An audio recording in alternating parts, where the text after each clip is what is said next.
And Justice reporter Paula Reid is in Washington on the very latest. The United States is trying to extradite El Chapo here. How long might that take?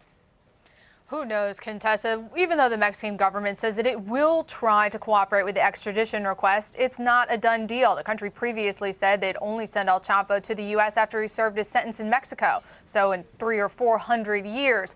This is a legal process, and his lawyers have already said that they're going to try to block his extradition to Mexico.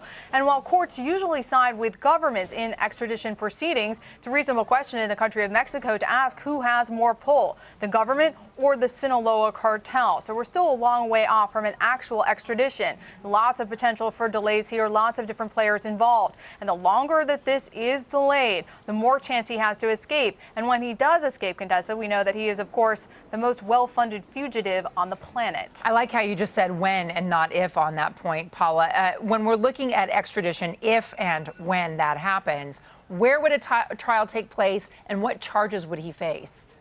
He faces a variety of charges in 6 different districts here in the U.S. Those charges range from money laundering, drug trafficking, homicide, and it would ultimately be up to Attorney General Loretta Lynch to decide which of those 6 districts actually gets the case.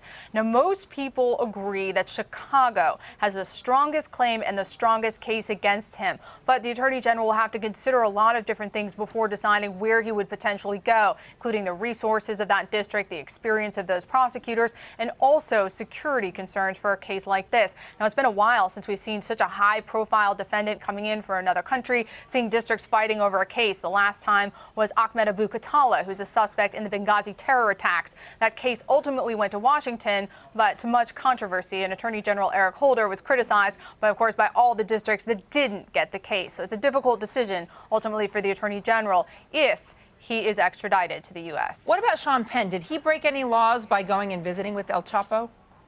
I read the Rolling Stone article, and from what we know so far, it doesn't appear that he broke any U.S. laws. He wasn't providing him with any sort of money, any sort of cover, helping him in any way. It appears that he just went there on assignment to interview El Chapo. He's not under any duty to report him. So on this side of the border, it doesn't appear that he should be in any legal trouble. Could potentially be called as a witness, but it is unclear whether or not he could have potentially broken any laws in Mexico. If I were him, I would not travel to Mexico on business or vacation for quite a while. Well, then that leads me to the Mexican actress who had facilitated that meeting. Is there any indication that she's in trouble with the law?